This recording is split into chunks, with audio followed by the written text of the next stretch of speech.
cute, babes. You're so cute. Hey, it's Chanel, and this week I am doing Readers Recommend. No, that's not what it's called. Reading Recommended Books. That's the title of this vlog. Reading Recommended Books. So these are books that I have seen on booktube or that viewers have talked about in my comments section. And as usual, I will be pulling out of this jar. Now, I filmed the jar pulling at the start of the month because I need to make sure the books can get into the library before I read them. So you'll see past Chanel pulling the recommendations out. Okay guys, so I'm going to do the jar pick now and we'll see what I will be reading this week. So 5 books, let's go. I'm so nervous. Every time I do this, I get really nervous. I'm not trying to read it. So we've got Easy Nevada and the Pyramid's Curse by Georgette Kaplan, and this was recommended to me by Zach Reads. Now I think this was sort of like an archaeologist Indiana Jones type of like fantasy. Some of these are so old that I've got no clue. I'm just trying to mix it around, but here we go. This is so weird not choosing the books I'm going to read myself. So here's another one, and oh no. Paradais by Fernanda Melchor, and this is by I saw this on Modern Ajama's channel. She convinced me to give it a go, but I have heard some nasty things about this book. Like some people can't handle it, or it's really gross, or it's enraging. So, but yeah, the way she talked about it convinced me to give it a go. So, fun. Okay, I'm back. Let's go with this one that's on top. And I don't know why I keep going to the left. What does this say? Haunting of Fuck. Oh no! So this is The Haunting of Velkwood by Gwendolyn Kist, and I saw this on Books and Lala's channel. I have already read this for a vlog for this month. It turns out that when I added all of these books to Goodreads and then decided, hey, Chanel, all these books that you find because of viewers or booktubers, you should do your own little segment for, write them down, put them in here. Turns out I forgot to go back to my Goodreads and delete them off my TBR. Oh no, hopefully this hasn't happened a lot. I know this was just the first couple that I just saw on the channel added to my TBR, and then I got the idea for this pretty soon after. So there shouldn't be a lot of this situation happening in here, but that sucks. Look, I did read it. I gave it a 3.25. So thanks for the recommendation, Kayla from Books and Lala. But oh no, hopefully there's not a lot of those in here. We'll see. But it means I get to pick again. So got one. That's probably upside down. Try not to look at it.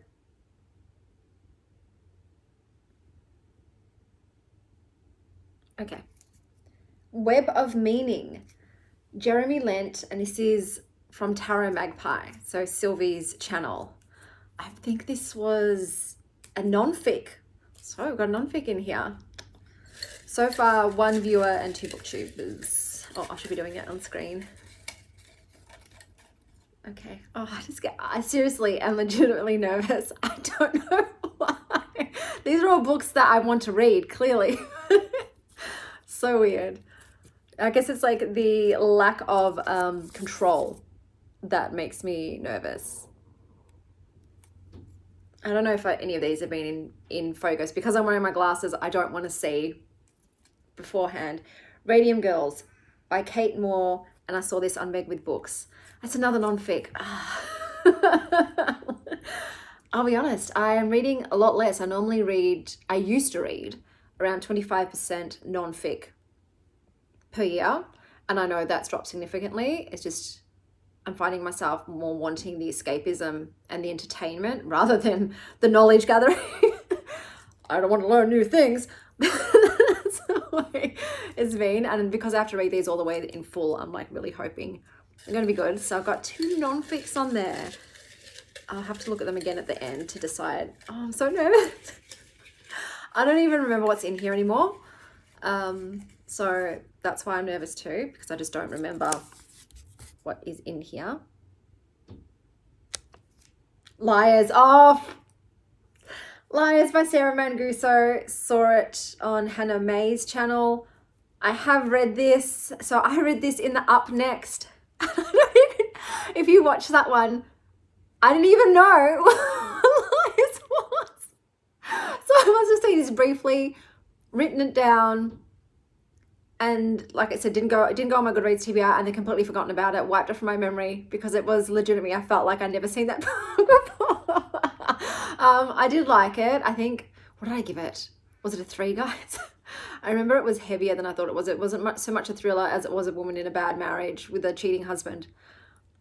But another one, oh, I feel so unprofessional.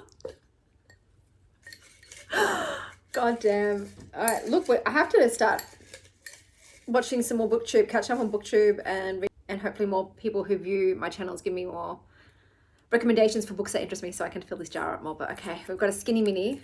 Fuck me. I bet you guys haven't even been able to read a single one of these, right? I'll make sure I won't wear my glasses next time. I'll blind myself so you can actually see before I do. Oh, Elena NOS by Claudia Pinheiro. Actually, that's not how you say it. I'm sorry. And this was seen on Frankie's shelf. And I don't know. I think this is I want to say litfic, but I don't remember, because it's, yeah, if I don't put it on my Goodreads and keep viewing it, I forget. So I saw it one time, wrote it down, and put it in the jar, which is the good thing to do, because it means you're not getting ones I've already read. Okay, so just quickly, just refresh my memory. We've got Paradise, which I think that's a horror or a litfic horror. Nonfic with Radium Girls. Nonfic with Web of Meaning. Elena NOS, which I feel like is a litfic. And the Easy Nevada, which sounds like either a fantasy or a sci-fi Indiana Jones thing. Interesting mix this time around. I don't know, should I go through all of these and pull out any ones I've already read, or would you rather just see me make a fool of myself by pulling out a book I've already read? I might just do that way. Like, I can't be bothered undoing all of these and redoing them. And now though, I can shake it up.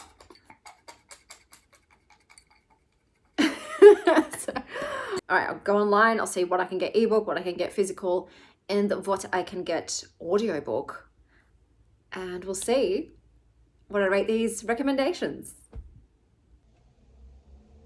Now, unfortunately, I've had another lesson to learn with this segment, in that I need to check that my library actually has these books in their catalogue before putting them in the jar, because unfortunately Web of Meaning is not at my library and I'm not going to go buy it. So from now on, before putting books in here, I will check first that I can actually get my little paws on them. So I'm going to have to pull another recommendation, and then I'll go quickly check that I do have it, and then we can proceed. So I need to pick one more. So we got this dude here. Hopefully that's in focus for you guys. And what did I get? Starscrapper by J.N. Chaney. Zach reads another Zachary. Okay, Zach, you've recommended 2 books in this vlog, and that's just the way it goes. So 2 recs from Zach in the one vlog. I'm trying to think what this one was about. I feel like it's a sci-fi, Starscrapper. So we'll see. I have read some of the books that I pull now, so I'm going to tell you about the ones that I did read and the ones that I have yet to read. So I'm going to start with Paradais by Fernanda Malcor and Sophie Hughes. So this was, I did see this on Modern Ajuma's channel. Okay, so this is about a young boy named, it says Polo, but I'm going to say Pollo is how you pronounce it. And he's a teenager, and I think he was Mexican, and he works as a gardener, I believe, in a gated community. And this is in his POV. He has a friend. I apologize for the ravens or crows. They're very loud, this family that lives in my yard. He has a friend that he names Fat Boy. And basically you get a torrent of prose. It is wall to wall text and it feels incredibly suffocating. And I'm guessing the author did that as a way to convey what it's like to be in Poyo's mind, that maybe they just can't catch a break, that they have an unending rage, just constantly boiling and on the brink of explosion. But it is difficult to read. You just don't get the pauses, you don't get the page breaks. And being in Poyo's head is something. It's something. Because what you get is you get all of his anger-filled monologues about his job and his slut of a cousin who is currently living with him and is pregnant, and that he likes to bang, but he hates himself for it. But she did groom him as a child. And also he talks about Fat Boy, and Fat Boy has an incessant pornographic, misogynistic fantasy about the neighborhood MILF. He just wants to, in every position possible. So you're just constantly getting the pornographic fantasies about the neighborhood MILF and Poyo's rage. It is littered with slurs, so many slurs. And it ends up becoming an incredibly violent book. I understand like maybe that the author was perhaps accurate in her portrayal of the issues of race, class, and violence that these teenagers are experiencing. But personally, I just did not want to be in the head of really horny, disrespectful, violent shitheads. Yeah, it wasn't for me, like the writing style, nor the characters, nor the story. I don't enjoy that. I don't want to read about it. I can see the author's skill in portraying that. It's just not a story that I would have wished to have consumed. And it is just very interesting to see how different people have vastly different reading experiences with books. For me, this was a 1 star because I did hate it. It was such a short book, and yet it took me 3 days to finish because I just wanted to keep putting it down and to take a break from it. It was just a whole lot of dark emotions and energy. And I was like, I'm not in the mood for it. But I pushed through because it's the reading recommendations. And yeah, I don't think that I would ever be in the mood for this kind of book. It wasn't for me. But like I said, some people, I think this is one of those polarizing books. Some people absolutely love it or some despise it. I was in the latter. But try it for yourself. If you hate it by 10 pages in, you're not going to enjoy it. The story just gets more graphic and gritty and depraved as it goes on. So if you're not enjoying the style and the characters, walk away. The next book I picked up was Easy Nevada and the Pyramid's Curse by Georgette Kaplan. This was the one recommended by Zach Reeds. And basically this is The Mummy meets Indiana Jones / Lara Croft, and make it sapphic. You have an archaeologist named Candace and a treasure hunter named Easy Nevada. And they have to join forces when things go tits up at a pyramid in Sudan. Now, I've given this a 3 stars. I would have enjoyed it a lot more if Easy Nevada wasn't so bloody sleazy. My God, she made Sean Connery's James Bond look like an utter gentleman. She comes on way too bloody strong and she's not reading the room. Her sexually aggressive advances, constant advances towards Candace are not reciprocated. Candace is giving no indication that she likes the barrage of flirtation. So it feels really gross. And I'm sorry, but at the end of the day, it doesn't matter if you're male or female, unwanted sexual advances is sexual harassment. But when she wasn't constantly dropping sexual innuendos, her one-liners and her quips were actually really funny. So I liked the humor in it, just not this author's idea of flirtation and bantering and romance. The only other thing I didn't like about this book was that the bad guys in this were ISIS. And I just felt like, couldn't you just have made up some organization? Why did it have to be ISIS? So that just was a bit weird. But otherwise, it's very fast paced. It's an adventure book. You know, it's about treasure hunting. So if you like The Mummy and Lara Croft and Indiana Jones, you will like this. Easy Nevada is a former merc, or she's a former Marine, or she was in the army, something like that. So she does have no qualms about shooting people dead. She's a killing machine. She makes a joke about being Sarah Connor, I think, at one point. It's full of pop culture references as well, which is something I don't mind, as long as the pop culture references, I don't feel a cringe, and I didn't think these ones were. they did make some sort of quip about it's not going, just like Jaden Smith, it's never going to happen. I don't know. There were some maybe questionable references in there. But yeah, it's a 3-star for me. Like I said, if it had, and I haven't even touched on Candace as well. Candace was a bit problematic too, because at one point she rehypnols Easy Nevada, and Easy jokes like, oh, did you really drug me just so you could avoid having sex with me? Which, oh my God, Easy. Well, maybe, yeah, she did, because from the instant she met you, you were telling her, hey, how do you feel about clitoral massage? Hey, how do you feel about opening those thighs so I can get in between them? She was constantly harassing her. So yeah, look, maybe Candace is justified in roofing her so she can get away and not feel pressured into rubbing each other, which is, you know, once again, something that Easy Nevada mentions. Yeah, if, like I said, I think if Easy had been portrayed, had been a male character, a lot more people would have an issue with it. I don't know why some people are fine if it's women but not men. I'm never fine either way. It's like, for instance, in TV shows when hosts ask men to lift up their tops and show their abs, that makes me ill. That makes me feel so ill. That's not okay. You can't objectify women, and you also can't objectify men, okay? So it should go both ways, you know, the sexual assault, okay? Don't do it to either gender, from either gender, right? But yes, otherwise 3 stars. If that doesn't bother you, like really horn dog women, then you'll probably really enjoy it. But for me, it is a bit of a, what's the word? Stick in my craw? Something about having something stuck in your tooth. I have to Google it after this, what the actual phrase is. But that was a 3 stars. And then I picked up Elena NOS by Claudia Pinheiro, translated by Frances Riddle. I think this was the recommendation from Frankie's shop.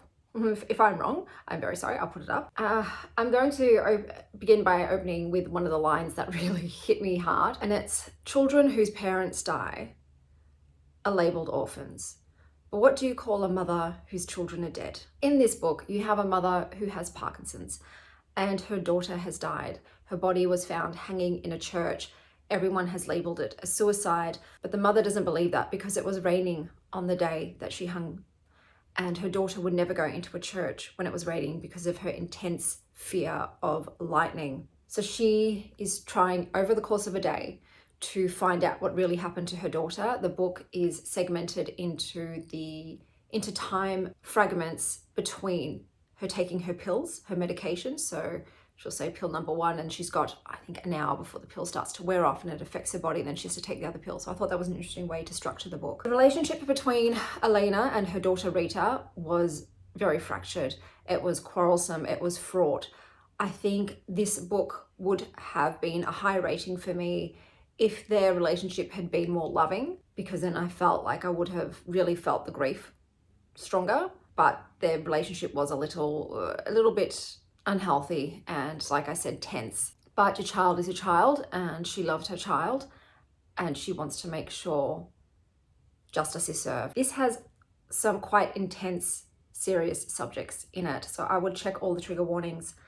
For instance, her daughter Rita is pro-life and does intervene in another woman's life, and it brings up a lot of stuff around that, and I think that could be quite triggering to some people. The answer to her daughter's death was also really hard to swallow, incredibly heartbreaking, and I guess a lot of this book is about the choices that you make or the choices that you feel are taken from you. There was a scene with a cat in here that was incredibly touching. It was just a small scene, but for Elena, when she was young, she found a kitten that she was nursing to health in her room and that she loved, but her father hated cats. He said that they were vile and disgusting and dirty and filthy and full of disease, and he ended up making Elena terrified of cats.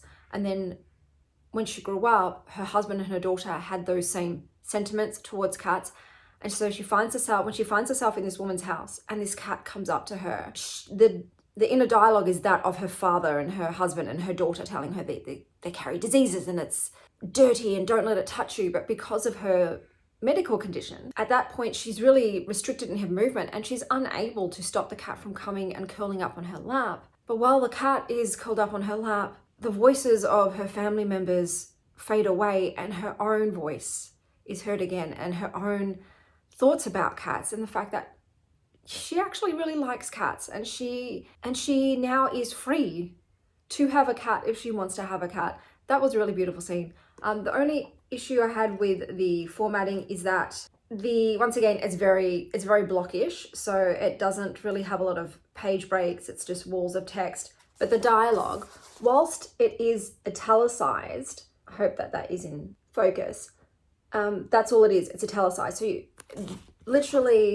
you'll have this sentence here and a full stop, and then it's the other person talking. So there's no grammatical, punctual indication of who's talking. So if it's a run-on dialogue, if it's a scene where two people going back and forth volleying with their statements, you're just going to have to, at each full stop, try and decipher who it is that it is talking. So you have to really pay attention so you can keep track of who's saying what. So that's something I personally didn't enjoy, and I don't see the need for it in here. I don't see the stylistic choice of it. I don't think it added anything to the reading experience. If anything, it detracted from it.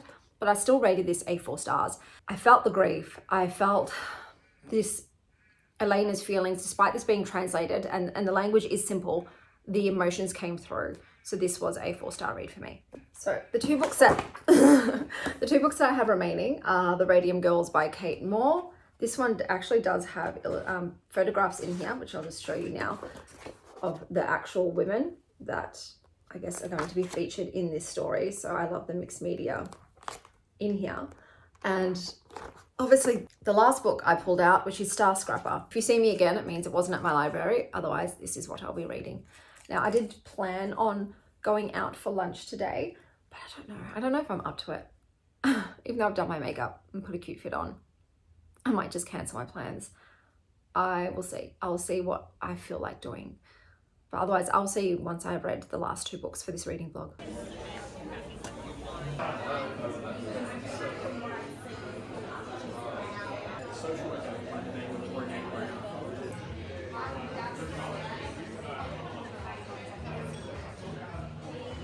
Okay, I am back from the cafe. So it was massive. It's a big cafe. I love the aesthetic. I didn't film a lot. There was a lot of people. So I felt too embarrassed. And the wait staff were very attentive. And so when people are looking at me, I don't feel comfy busting out my camera. But it was massive. I got a kale juice and a porridge with rose water and berries and raspberries, and I think vanilla custard, and it was delicious. The food was beautifully presented. It was yummy. I also grabbed a chocolate brownie to take home, but I would definitely go back there. I think it's great. It will go on my would return to list. And there was lots of parking because it's a part of a whole like little shopping district, so there's lots of parking around it. I have started reading Starscrapper, and it is a sci-fi. So you've got a man named Hank, and he comes across a cube, and it turns out that cube is AI, and the AI has synced to his ship, and the AI introduces themselves as Ned. And this is not good news, because it turns out that there was a massive war and AI is now illegal. All AI was hunted down and destroyed. And so Hank naturally is freaking out and he's pleading with the AI to please get off his ship, but the AI cannot. So the AI has kind of blackmailed Hank, and it's like, well, we could come to a mutually beneficial arrangement. I'll help you with your business because I can do better diagnostics of ships that need repair. I can see what your competitors are doing, yada, yada, yada. He's like talking to him in terms of a lucrative business deal. Business. Numbers. Is this working? Yes. Yay! And Hank's like, okay, maybe you're onto something here. Maybe I can get a leg up and not be in such financial dire straits. And at the same time, Ned is wanting to obviously catch up on what's happened. He's been asleep for 70,000 days, maybe more. I don't know. I don't quite remember. It was a noisy cafe. And humanity is no longer on Earth. So the Earth is gone. And Hank's job was to try and find some kind of weapon that would save them. Oh, hello. All these kitties, hello. And he still wants to do that. And the way that Ned's designed is his speech and his vernacular is incredibly human. So I do find that a bit odd to have an AI that is talking in slang and is like, nah, I was just joking, bro. It's a bit weird, and Hank finds it strange as well. Like, why did they make this AI sound so incredibly human? So I don't know if there's going to be something else at play there, and that will be revealed later on. But so far so good. I've just started it and we'll see how we go.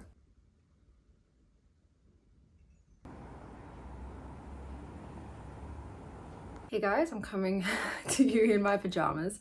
My hair is wet, but I'm afraid I might be losing my voice, so I thought I'd better get in quick before it's gone. So the last two books that I read, we've got Starscrapper. So you had the main character, Hank, I think it was his name, and Hank is basically like a dumber, less funny version of Peter Quill, and he's going along with his AI Ned, and basically Hank just wants to make a living wage, and Ned is trying to find some kind of weapon, his original directive. Along the way, they're dodging the government, and they're dodging bounty hunters, but they end up teaming up with one bounty hunter who was a long lost lady friend of Hank's. And then they also discover another AI on the way, and this AI also speaks very colloquially. And look guys, it's just something that I just couldn't get past. I don't know if this makes me pretentious, but I need my artificial intelligence to sound intelligent. And I'm not saying that people that don't have an extensive vocabulary aren't intelligent. It's just what I expect from an AI. That's what we've sort of all grown up with. AI has a very robotic, articulate, indifferent kind of speech. It's not this very everyday speech. It's like these guys were saying, I'm not blowing smoke up your ass, and no shit, Sherlock. Every time I couldn't get around it. It didn't feel like AI was talking. And the whole book just had a bit of a gee whiz, mister kind of energy to it.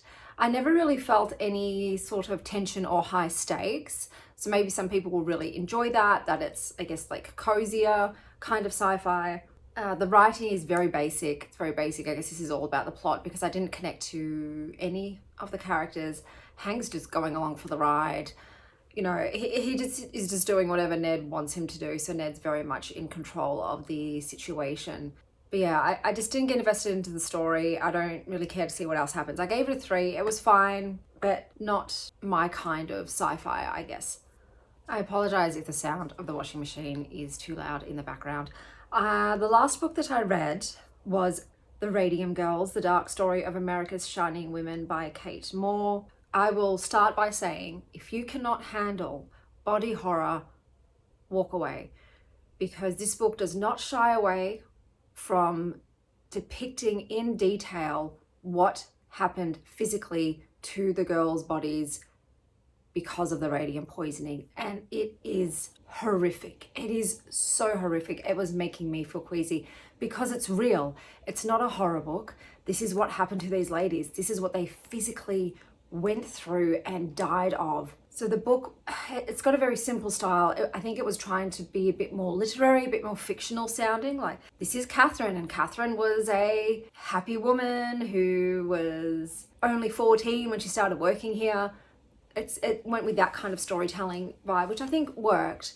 So you get to know all of the women, and it is so heavy. It is so heavy because you know what's coming. You know, it doesn't matter how optimistic their stories begin, you know it's going to end in pain and death, and that most of these women are not getting justice in their lifetime because naturally, denial is the name of the game when it comes to big organizations, and the small people, you know, are already leveraged up to their eyeballs in medical debt because of the women's health. So they couldn't really fight back. I'm glad eventually what happened to these women was recognized, but it's like too little too late, bro. You know, are they giving reparations? Oh my gosh, I can't remember how to pronounce the word. I'll put it up on the screen. Are they giving those to the family members of the deceased women posthumously? No, they did not. And I think that should happen.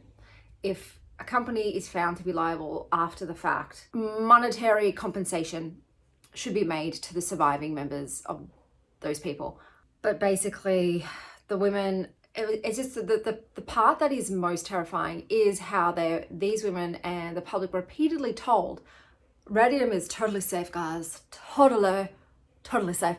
You can put it on your panties, you can smear it on your skin, you can put it in your drink to get an inner glow. I'm not joking. Like, literally, they were selling radium to drink as a kind of health health tonic. My God, it's like, what tests were done beforehand for them to say it's perfectly safe? Were any done? I don't know. They didn't really say that. Obviously afterwards, what happened to these women? Turns out radium's not that good for you. Makes you radioactive. Who would have thunk, man? Who would have thunk? The women were literally glowing in the dark. No jokes. Yeah, like I said, it was awful. I don't think I'll ever be able to lip point a paintbrush ever again after having read this book, and it just makes, it's probably going to give me even more nightmares of my teeth falling out, because we love those, but oh my God, I had to put it down sometimes because I was getting phantom pains. That's how vivid the descriptions were. But it's just sad, man. It is so sad. It is so sad. I would probably give it a 3.5 just because I didn't think the writing was amazing, and I think it definitely could have been edited down to improve pacing. I don't think it needed to be as long as it was, and I probably would have structured it a little bit differently in terms of the timeline. But yeah, just, I guess the one thing to take away from this is don't lip and dip, ladies, and I don't want to say don't believe FDA or the government, whatever, when someone's saying this is perfectly safe, but maybe do your own due diligence, because yeah, it's just horrifying how much, if you look at any past stuff, I remember they used to put cocaine in children's tooth drops to help with toothache, you know, to numb those gums, cocaine. So for children, and they used to, yeah, but radium, that's full on. I'm sure there's even worse substances that they marketed to people. And it's not just, like I said, in products. These were being marketed as health products. Take it and improve your vitality, live longer. So like I said, it's a hard to read. It's a hard to read thing, especially when they go to courts and then the courts don't rule in their favor, and you just, oh my God, where is the justice? How is the legal system serving the people who are the victims here? But those were all of the reads for this reading vlog. So my favorite read was Elena NOS by Claudia Pinheiro. Thank you to everyone who recommends me things. Even if they're not to my taste, I do enjoy reading what other people have found a lot of enjoyment in. It helps me to, I guess, get more of an insight into that person. But until next time, stay wild, star child.